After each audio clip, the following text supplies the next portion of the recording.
YouTube, what's going on? BD Wolfgang 1980 here, aka Bezell, the man that's seen the place to be in the QCNC. Hello, friends. Welcome into your NXT recap for September 23rd, 2015. I hope you're doing well as usual. I most certainly am. Let's get right down to it. Show started off immediately right to the ring. No video package, nothing like that. We are getting a NXT Divas match here. Eva Marie, the undefeated Eva Marie, versus Carmella. This is actually part 2, if you want to call it that, of this series. Carmella started off pretty strong, but believe it or not, Eva Marie does come back. She ended up doing a nice back elbow, kind of like, I don't want to say like the Great Mutas, that's giving her too much credit, but it just reminded me of that a little bit. Little back elbow, a nice suplex, and she delivered a very stiff big boot, which I would not want to be on the receiving end of that. Looked like she took Carmella's head off. Eva taunts Carmella the whole match, saying her catchphrase, "How you doing?" This wasn't bad, believe it or not, friends. It wasn't bad at all. Definitely Eva Marie's best in-ring work to date. Now, she did win the match, but it was by a count out. So I guess they wanted to keep let Carmella keep some face. But Eva Marie is still undefeated. Eva Marie, your winner. From there, we got another Nia Jax promo, or video package, whatever you want to call it. Next up, we saw this one build up from last week. We got Bullfit Bull Dempsey versus Tyler Breeze, Prince Pretty. Decent back and forth work here. Crowd definitely into it as usual. They were behind Bull again this week. Tyler ended up using the ropes to pin Bull, kind of Ric Flair style. So he got the 1, 2, 3. Obviously, this isn't over yet. Tyler Breeze was your winner on this, so at least tonight it was. But this will probably culminate at the next pay-per-view or NXT TakeOver. I think it's called NXT TakeOver Respect will be the next one. We'll find out. From there, they say Asuka will make her debut tonight. Next, they did a video package, or I guess you could say a commercial for this reality series called NXT Breaking Ground. It's going to be kind of like a behind the scenes, I don't want to say Total Divas for NXT, but I guess that would be the best way to describe it. It's going to be behind the scenes of some of your favorite NXT superstars. That's going to debut on the WWE Network on October 26th. So definitely keep your eyes open for that. I will on this channel. We'll keep you up. We'll let you know if it's worth checking out. From there, Kana or Asuka, which I'm really not sure why they showed Kana on the screen as she came out, and they kept calling her Asuka the whole night. Now, comment down below. Maybe you all know her. Maybe that was her name on the indie scene. Maybe that was her name in Japan. I'm not sure. She's completely new to me. So comment down below if you're familiar with her. But Asuka comes out. William Regal is in the ring. He has a contract for her to sign. Wants to welcome her to the fold here at NXT. Now, she cuts a promo, well, if you want to call it that. Now, her only uphill battle will be her accent. It was very thick. It was very hard to understand. Now, she does say that she's happy to be here, and dreams do come true. She just pumps her fist for a while. Obviously, language is going to be a barrier for her, but once we see what she does in the ring, that can easily overcome that. But hold on.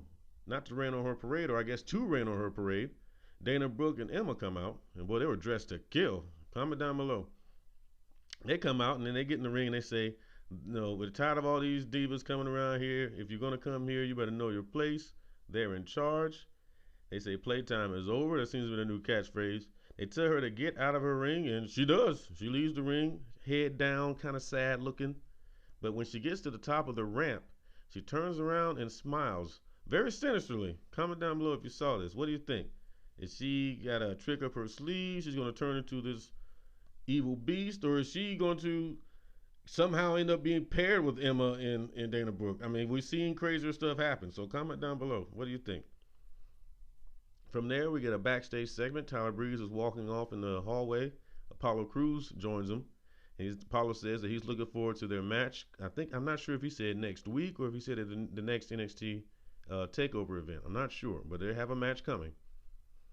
And Apollo tells him, "Hey, cheer up! Can't wait to get in the ring with you. I got respect for you." Tyler just looked agitated and walked off. From there, we got a Dusty Rhodes Tag Team Classic Round 2 recap, which is strange they bring this up because we really didn't have nothing going on tonight, actually on the show, in relation to the Dusty Rhodes Tag Team Classic. So they just kind of showed us a recap of some of the matches that they have in the live events. The Vaudevillians were eliminated from the Tag Team Classic. Once again, to me, it made no sense for them to be in it in the first place. We said that on a previous episode that we reviewed.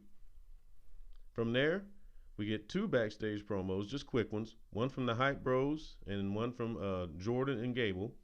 They're going to be facing each other next in the tournament. From there, we get a tag team title match. That's right, the belts are on the line. Blake and Murphy have, checked in or cashed in their rematch clause against the Vaudevillains. And here we go. They get down to the ring. Bell rings. Alexa, as soon as she starts to get slightly involved, I think she tried to go for a leg trip or something like that. Blue Pants runs down. The crowd goes nuts. She chases Alexa away, all the way out of the ring, up the ramp. So she's completely gone. Now she's a non-factor. Now these 4 men can go in here and have a match down the middle. So with Alexa out of the picture, the Vaudevillains, they took care of business. Now this was a close back and forth match. Nothing to write home about, but these guys, they all do good work. So I enjoyed it. But the Vaudevillains did get the win with the World and Dervish. So we got your 1, 2, 3. They retain the tag team titles. Decent match there. I enjoyed it. It's always fun, the crowd interactions and things like that, to me, make these type of matches. So I enjoyed it. Comment down below. What'd you think? From there, we get a backstage promo. It's Enzo and Big Cass. They cut a promo on Samoa Joe and Finn Balor. That's who they'll be facing next week in the tournament. Then from there, Finn Balor and Samoa Joe retort. They let them know that, hey, we're focused on you. We may not be a career tag team, but we're focused on you, and you better look out for next week. So there you have it. Not bad. I enjoyed it. What did you think? Comment down below. Now, in my opinion, was this one as fun as last week's? I don't think so.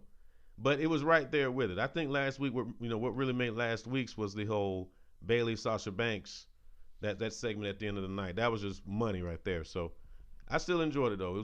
If we had to give it a thumbs, you would give it a thumbs up around here. This is a fun episode of NXT as usual. But definitely comment down below.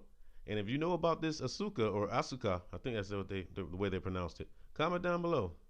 I know we have some knowledgeable fans here at Bezell Speaks, and I appreciate your opinions. And I definitely comment down. I always answer the comments. So please don't be shy. Comment down below. And definitely subscribe if you haven't already. Stay tuned. We got some news on the Lucha Underground Pike, but we're not going to say it here. But definitely stay tuned. We're going to try to hit you up with some videos today. Go out there. Be good to yourself. Be good to one another. Be true to yourself. And I will see you later, friends. Bezell out. Peace. Be good to one another now.